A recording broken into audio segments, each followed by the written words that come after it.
విదురుడు వ్యాస మహర్షి కుమారుడిగా, ఇతడు ధృతరాష్ట్రుడు పాండవులకు సవతి సోదరుడు. మంత్రిగా, కురు ఆస్థాన సలహాదారుడిగా పనిచేశాడు. విదురుడు కురుక్షేత్ర యుద్ధాన్ని నిరోధించడానికి ప్రయత్నించాడు మరియు ఎల్లప్పుడూ ధర్మం కోసం నిలబడ్డాడు. దుర్యోధనుని చేతిలో అవమానానికి గురైన తర్వాత అతను రాజభవనం వదిలి తీర్థయాత్రకు వెళ్ళాడు. Hey guys, welcome back to my channel. Bhagavatam సిరీస్లో ప్రథమ స్కందం నుండి 13 నుంచి 15వ అధ్యాయం వరకు ఈ వీడియోలో మనం తెలుసుకుందాము. Past continuous videos of Bhagavatam series తెలుసుకోవాలనుకుంటే ప్లేలిస్ట్లోకి వెళ్ళి చూడండి. ఈ వీడియో చాలా ఇంట్రెస్టింగ్ గా ఉంటుంది. ఎండ్ దాకా చూడండి. లైక్ చేసి సబ్స్క్రైబ్ చేయడం మాత్రం మర్చిపోకండి. విదురుడు మహాభారత యుద్ధం గడిచిన కొన్ని సంవత్సరాల తర్వాత హస్తినాపురమునకు విచ్చేసును. తనను చూసిన ధర్మరాజు, అతని నలుగురు సోదరులు ధృతరాష్ట్రుడు, కుంతీదేవి, గాంధారి, ద్రౌపది అందరూ ఎంతో సంతోషించి నమస్కరించారు. ధర్మరాజు విదురుడితో మాట్లాడుతూ ఇట్లా పలికెను: పక్షి తన గుడ్లను రెక్కలతో కప్పివేసి ఆ పిల్లలను పెంచి పెద్ద చేసినట్లు నీవు మమ్మలను నీ చల్లని చేతులతో అందరినీ కాపాడితివి. మమ్మలను, మా తల్లిని విషప్రయోగము, అగ్ని ప్రమాదమును మొదలగు ఆపదల నుండి రక్షించితిరి. ఈ భూతలమున సంచరించినప్పుడు నీ జీవితమును ఎట్లు గడిపితిరి?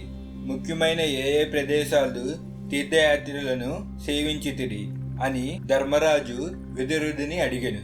అప్పుడు విదురుడు తన తీర్థయాత్ర విషయములను, యదువంశీయులను గూర్చి తాను చూచిన, వినిన, అనుభవించిన సంగతులను అన్నిటినీ క్రమముగా తెలిపెను. పాండవులు ఆయనను దైవముగా సేవించుచుండిరి. అతడు తన సోదరుడైన ధృతరాష్ట్రునకు క్షేమమును కోరుచు అందరికీ సంతోషము కలుగునట్లుగా హస్తినాపురమునందు హాయిగా కొంతకాలము గడిపెను. ధర్మరాజు ఎనలేని రాజ్య సంపదను పొంది తన తమ్ములతో కూడి రాజ్యపాలన చేయుచుండెను. అతడు తన వంశోద్ధారకుడైన పరీక్షిత్తును చూచి సంతోషించెను. ఈ విధముగా పాండవులు తమ గృహస్థ ధర్మములలో మునిగిచుండిరి. రాజ్యపాలన భారమును వహించుచున్న వారికి తమ జీవితము తమకు తెలియకుండానే మృత్యువు వైపు సాగిపోచున్నది. అంతటా విదురుడు కాలగమనమున తన అన్న అయిన ధృతరాష్ట్రునితో ఇట్లు పలికెను: మహారాజా, భయంకరమైన మృత్యువు ఆసన్నమగుచున్నది. వెంటనే మీరు ఇచ్చటి నుండి వెళ్ళుడు. మృత్యుదేవత సర్వసమర్థమైనది. దాని నుండి తప్పించుకొనుటకు ఎట్టి ఉపాయమూ లేదు. అది అందరి తలపైన కూర్చునియుండును. మృత్యుదేవతకు అధీనుడైన జీవుడు తనకు అత్యంత ప్రియమైన ప్రాణములు కూడా ఏడో ఒకనాడు వదిలిపోవాల్సి ఉండును. ఇక ధనమును, పరివారమును, ఇతర వస్తువులను విడిచిపెట్టిపోవలసి వచ్చునను. ఈ విషయము గురించి నేను చెప్పనేలా? పూర్వీకులు, సోదరులు, బంధుమిత్రులు, సుతులు మొదలగు వారు ఎల్లరూ మరణించిరి.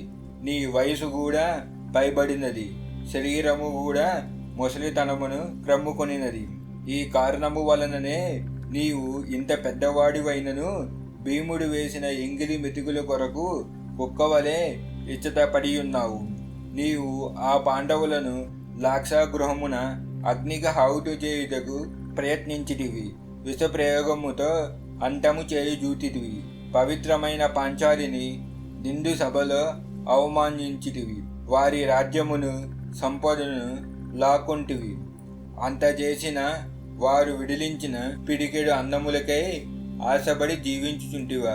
ఇది నీకు గౌరవమా? ఇంకా ఈ శరీరము వలన నీకు ఎంత మాత్రము ప్రయోజనము ఉండబోదు.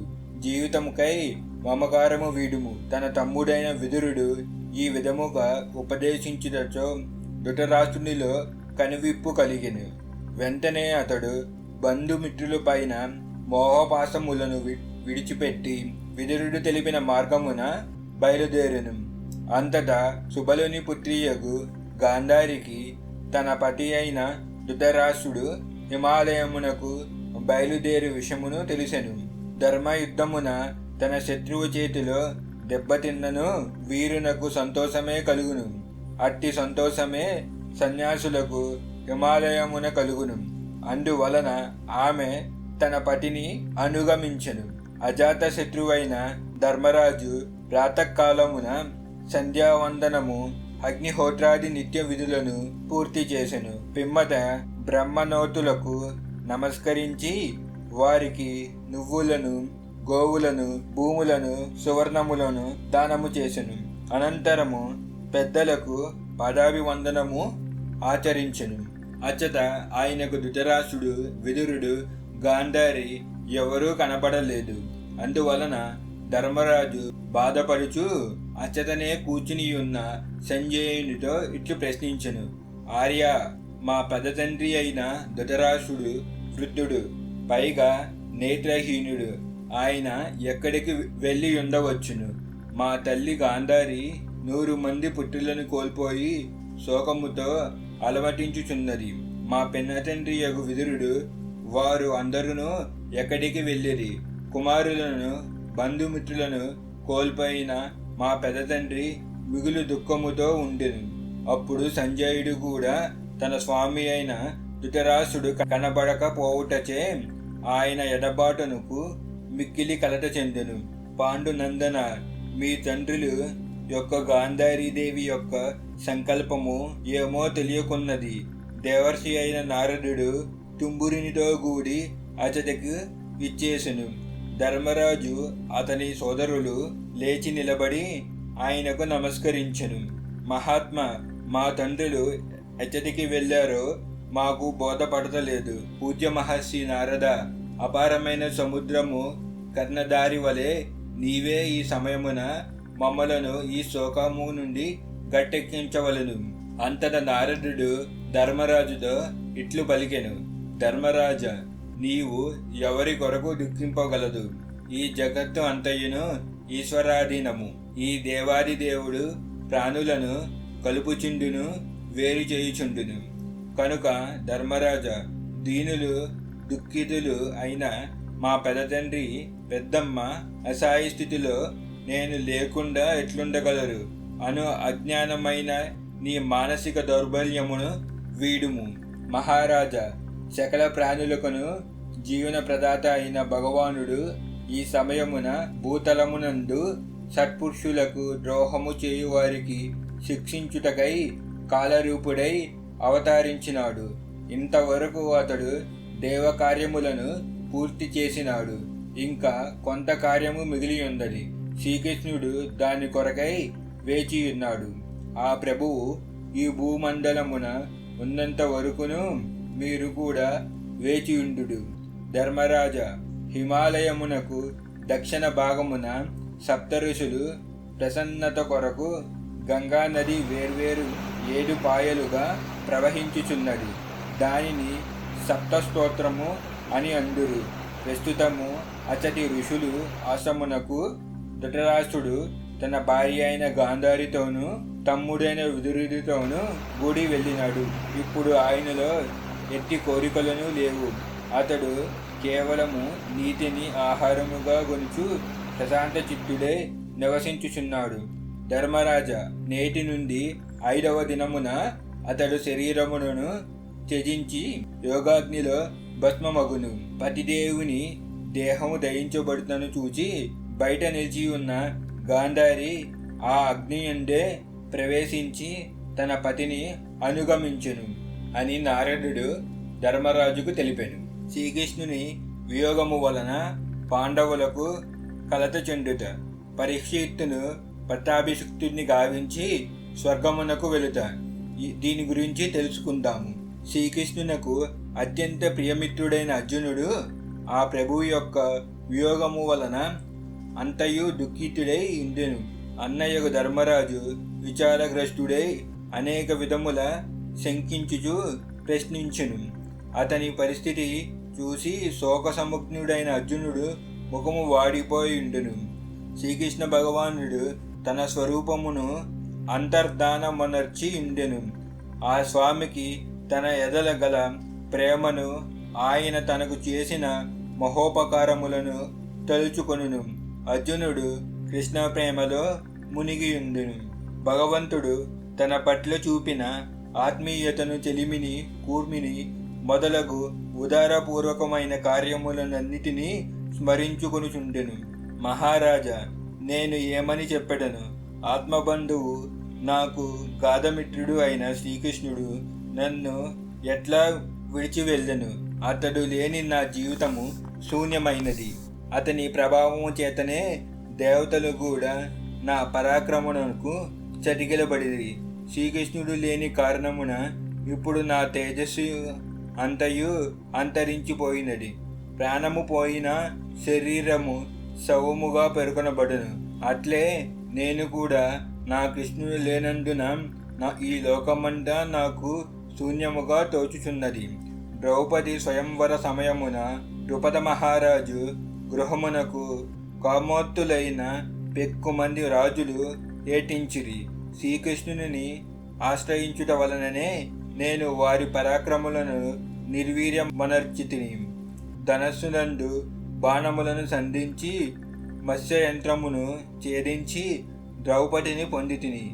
ఇది అంతయు ఆ ప్రభువు యొక్క ప్రభావము వలనే జరిగినది. కానీ నేను ఆ ప్రభువునకు దూరమై కలత చెందుచున్నాను.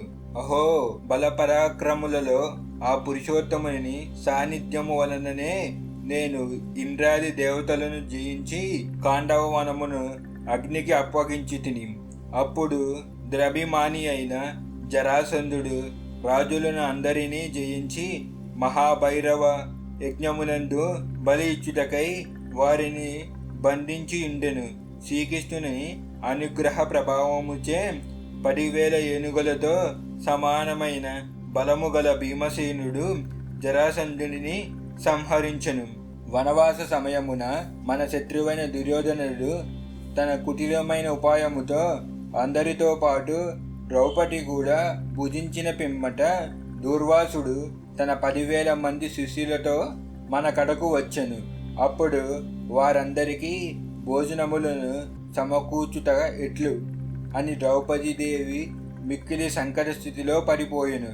వెంటనే ఆమె మన ఆత్మబంధువుని స్మరింపక శ్రీకృష్ణ భగవానుడు అక్షయపాత్రలో అంటుకొనిన ఒక ఆకును తాను స్వీకరించి ఆ విపత్తు నుండి మనులను రక్షించెను. అత్యంత ఆశ్చర్యమేమనగా నదిలో స్నానము చేయుచున్న ఋషులందరికీ కడుపు నిండిపోయి వారి తృప్తులైరి. అంతేకాక ముల్లోకములను తృప్తి చెందును. శ్రీకృష్ణ ప్రభువు యొక్క మహిమ వలనే శంకరుని కూడా యుద్ధమున ఆశ్చర్యపరిచితిని. అప్పుడు ఆ పరమశివుడు ప్రసన్నుడై నాకు తన పాశుపాతాష్టమును ప్రసాదించును. అప్పుడు లోకపాలురు అందరూ సంతోషముతో నాకు తమ దివ్యాష్టములను ప్రసాదించిరి. అంతేకాదు ఆ స్వామి కృపచేతనే నేను ఈ శరీరముకు తోడైన స్వర్గమునకు ఏగి దేవేంద్రుని సభలో ఆయనతో సమానముగా అర్ధాసమున కూచుండి గౌరవను పొందితిని. రాజా, పురుషోత్తముడైన శ్రీకృష్ణ భగవానుడు నన్ను వీడిపోయెను. ఆ స్వామి నాకు మిత్రుడు, ప్రియుడు, ఆత్మీయుడు. నా ఆత్మయే అతడు లేకుండా వలన నా హృదయము శూన్యమైనది. నేడు జరిగిన సంగతను నీకు తెలిపెదను. నేను ద్వారక నుండి ఆయన పత్నులను హస్తినాపురమునకు తీసుకుని వచ్చుచుంటిని. మార్గ మధ్యమున దుష్టులైన కొందరు గొల్లలు నాపై దాడి చేసి ఒక అబలను వలె నన్ను ఓడించిరి. నేను ఆ స్త్రీలను రక్షింపలేకపోయితిని. నేను అదే గాంధీవమును, అవే బాణవులను, అదే రథమును, అవే అశ్వములను కలిగియుంటిని. మహారథుడైన అర్జునుడిని నేనే. నా ముందు ఎంతోమంది మహావీరులు కూడా నిలువజాడలక తలలు దించుకుంటిరి. కానీ నేడు శ్రీకృష్ణుడు లేనందున ఒక్క క్షణములో అవి అన్నియును తేజోవిహీనులై భస్మములో కలిసిపోవెను.